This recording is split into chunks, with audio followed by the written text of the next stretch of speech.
Hello friends, कैसे हैं आप सभी लोग। आप सभी का स्वागत करता हूं अपने चैनल पर। गाइस, आज हम इस वीडियो में जो भी लॉ के स्टूडेंट हैं जो एलएलबी कर रहे हैं उनके लिए ये वीडियो काफ़ी इन्फॉर्मेटिव होने वाली है, क्योंकि मैं जो है वीडियो बनाने वाला हूं और आने वाली वीडियोस भी हमारी उन्हीं टॉपिक्स पर होने वाली है जो एलएलबी के एग्ज़ाम में पूछी जानी है। और हम जो है फैमिली लॉ से रिलेटेड जो भी एग्ज़ाम्स के अंदर प्रीवियस एग्ज़ाम में क्वेश्चंस आए हैं, जो इम्पोर्टेंट क्वेश्चंस हैं फैमिली लॉ से रिलेटेड, उनको कवर करने की कोशिश करेंगे। साथ ही ये टॉपिक आप सभी के लिए भी जानना ज़रूरी है, चाहे समाज का कोई भी व्यक्ति हो, क्योंकि फैमिली डिस्प्यूट हमारे होते हैं, कोर्ट्स में भी हम देखते हैं। तो इसलिए ये वीडियो आप सभी के लिए इन्फॉर्मेटिव होने वाली है। आज हम इस वीडियो के अंदर एक ऐसे टॉपिक पर डिस्कशन करेंगे जो कि अगर लॉ का स्टूडेंट है तो उसे वो टर्म तो पता होगी कि उस टर्म का क्या मतलब है, लेकिन अगर कोई नॉर्मल व्यक्ति है जो लॉ से नहीं जुड़ा है उसे नहीं पता चलेगा। लेकिन मैं अपनी इस वीडियो में आपको डिटेल में बताऊंगा, तो वीडियो को आपको एंड तक ज़रूर देखना है, तभी आपको अच्छे से समझ में आएगा, जिस पर आज हम डिस्कशन करेंगे। हम आज डिस्कशन करेंगे मेंटेनेंस पर। मेंटेनेंस यानी कि भरण पोषण, और उसके अंदर एक टर्म है मेंटेनेंस पेंडेंट लाइट। अब ये मेंटेनेंस पेंडेंट लाइट क्या है, और प्रीवियस ईयर क्वेश्चंस पेपर में भी ये क्वेश्चन आया है, 4 नंबर में आया है, और इसे लॉन्ग में भी पूछा जा सकता है। मेंटेनेंस पेंडेंट लाइट क्या है, इसके बारे में अब हम समझने वाले हैं। मेंटेनेंस पेंडेंट लाइट एक तरीके से दोनों स्पाउस यानी कि हस्बैंड भी और वाइफ भी दोनों क्लेम कर सकते हैं, और दोनों क्या करेंगे, कोर्ट में एक एप्लीकेशन, एक आवेदन मूव करेंगे ताकि दूसरे को फाइनेंशियली सपोर्ट मिल सके।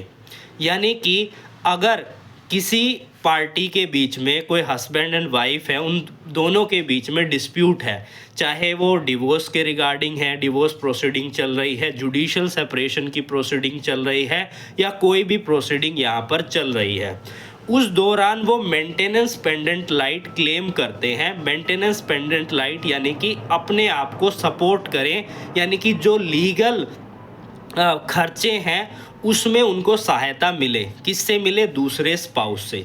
अब ये किस तरीके से निर्धारित की जाती है, ये कोर्ट देखती है कि जिस स्पाउस से जो मेंटेनेंस मांगी जा रही है, क्या उसके पास एग्जैक्टली वो उस सक्षम भी है देने के लिए वो पैसा, वो फाइनेंशियल सपोर्ट, और दोनों की क्या क्या कंडीशन है, कितना अमाउंट यहाँ पर सही रहेगा। कोर्ट अपने डिस्क्रिएशन के अनुसार निर्धारित करता है क्या क्या रिसोर्सेज है, कितने उसके पास फाइनेंशियली वो कैपेबल है, उस आधार पर उसको जो है मेंटेनेंस पेंडेंट लाइट दी जाती है। अब हमने एग्ज़ाम में किस तरीके से लिखना है, आपको पॉइंट बना लेने हैं। अब पॉइंट किस तरीके से है मैं आपको समझाता हूँ। सबसे पहला आपको पॉइंट बनाना है मेंटेनेंस ड्यूरिंग प्रोसीडिंग, यानी कि मेंटेनेंस पेंडेंट लाइट कब दी जाती है? जब प्रोसीडिंग पेंडिंग है।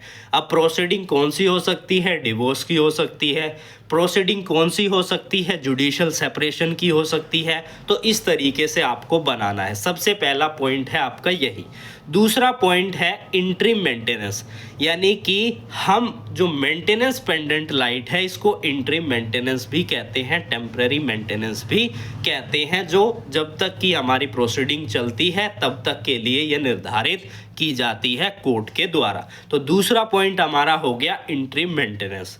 तीसरा पॉइंट है हमारा एक्सपेंसेस ऑफ द प्रोसीडिंग। अब एक्सपेंसेस ऑफ प्रोसीडिंग में क्या क्या आ गया? आपकी कोर्ट फीस आ गई, जो भी लिटिगेशन के जो चार्जेस है, जो भी कोर्ट के जो चार्जेस है, आप मुकदमेबाजी में आ रहे हैं तो जो भी पैसा लग रहा है उसको सपोर्ट करने के लिए वो आपको प्रोवाइड किए जाए दूसरे साथी से, दूसरे स्पाउस से। वही इसका जो है उद्देश्य है।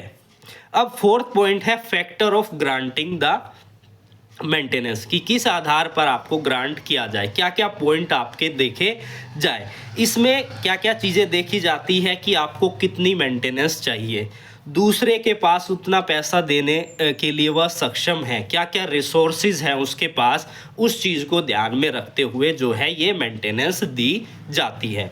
एक बारी मैं हिंदी में इसको एक बारी रीड कर देता हूँ, मैंने लिखा हुआ है अपने नोट्स के अंदर, ताकि आप उसको और अच्छे से समझ जाए।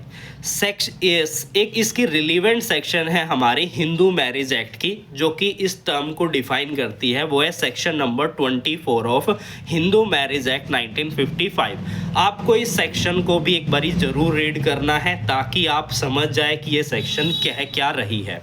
अब क्या कह रही है इस सेक्शन में, यह कहा गया है कि एक पति और पत्नी दूसरे से फाइनेंशियली सपोर्ट यानी कि वित्तीय सहायता प्राप्त करने के लिए कोर्ट में आवेदन कर सकते हैं, जब तक कि मामला कोर्ट में पेंडिंग हो। और दूसरा है, इसका उद्देश्य क्या है? इसका उद्देश्य यह सुनिश्चित करना है कि जिस स्पाउस या पक्ष के पास कम आयु है, यानी कि मेरे पास पैसे नहीं हैं कोर्ट की प्रोसीडिंग को मैं चला सकूं, तो इसीलिए ही तो मैं मेंटेनेंस क्लेम कर रहा हूं, मेंटेनेंस पेंडेंट लाइट क्लेम कर रहा हूं, तो उसे कार्रवाई के दौरान आर्थिक कठिनाइयों का सामना ना करना पड़े, उनको आर्थिक कठिनाइयों का सामना ना करना पड़े, उसकी सहायता जो है दूसरा स्पाउस करे। यही जो है इस मेंटेनेंस पेंडेंट लाइट का उद्देश्य है। तो आपको इन 4 पॉइंट्स को ऐसे बना लेना है अपने लैंग्वेज के अनुसार, चाहे आप हिंदी मीडियम के स्टूडेंट्स हैं, चाहे आप इंग्लिश मीडियम के स्टूडेंट्स हैं, उसको डिस्क्राइब कर लीजिएगा। चीज़ें आपको समझ में आनी चाहिए। इसके अलावा आप जो है अदर सेक्शंस के बारे में भी डिस्क्राइब कर सकते हैं एग्ज़ाम के अंदर, जिसमें कि हमारी सेक्शन नंबर 25 भी आ जाती है, जो कि परमानेंट मेंटेनेंस की बात करती है, परमानेंट एलमनी की बात करती है हिंदू मैरिज एक्ट 1955 के अंदर।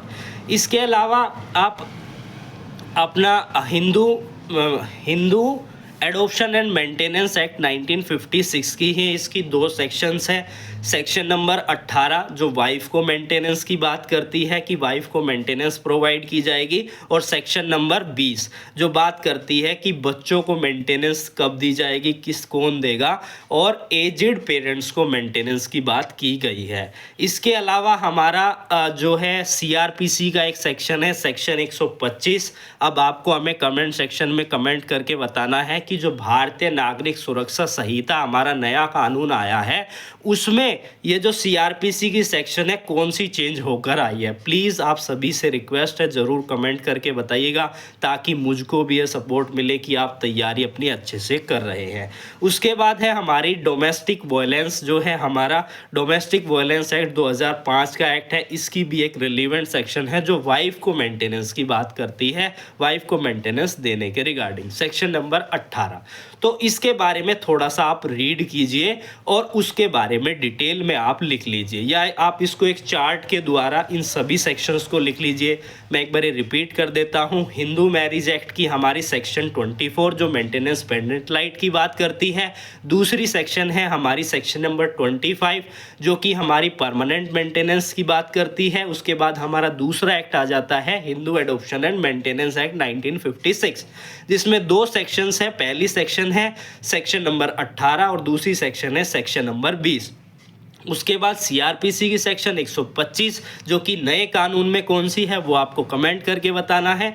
इसके अलावा डोमेस्टिक वायलेंस एक्ट 2005 की सेक्शन नंबर 18 जो कि वाइफ को मेंटेनेंस, जो कि यह वाइफ को नहीं, जो पीड़ित महिला है, जो पीड़ित वुमेन है जिसके साथ डोमेस्टिक वायलेंस हो रहा है, उसको जो है मेंटेनेंस दी जाए। तो आई होप आपको ये वीडियो इन्फॉर्मेटिव लगी होगी। अगर आप चाहते हैं किसी भी फैमिली कोड से रिलेटेड, फैमिली टॉपिक से रिलेटेड, जो हमारे फैमिली एक्ट के अंदर डिफरेंट एक्ट आ जाते हैं, उसके किसी टॉपिक पर आप वीडियो चाहते हैं तो आप हमें कमेंट सेक्शन में कमेंट कर सकते हैं। तो फिर मिलेंगे नई वीडियो के साथ।